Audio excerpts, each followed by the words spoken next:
ते पराक्रम सांगू का?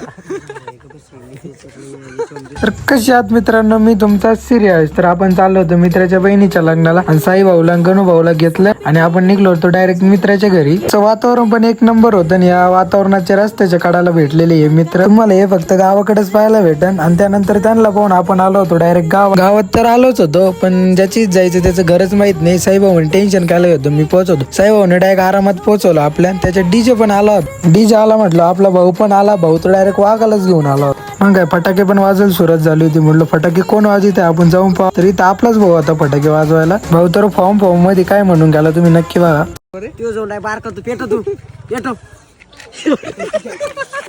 भाऊने तर पेटवलं नाही, पण वावर नक्की पेटलं. मग काही ज्याने केला होता पराक्रम तोच आता विजयी होता. ताईच्या मेहंदीचं काम तर चालू होतं, पण रंगली इकडे होती. भाऊ चालला होता गेम करायला, पण याचाच गेम झाला. मग काय ते विजून आम्ही बसलो होतो डायरेक्ट जेवायला. तर मित्रांनो, हा ब्लॉग तुम्हाला कसा आवडला त्यामुळे लाईक करा, फॉलो करा, कमेंट करायला विसरू नका.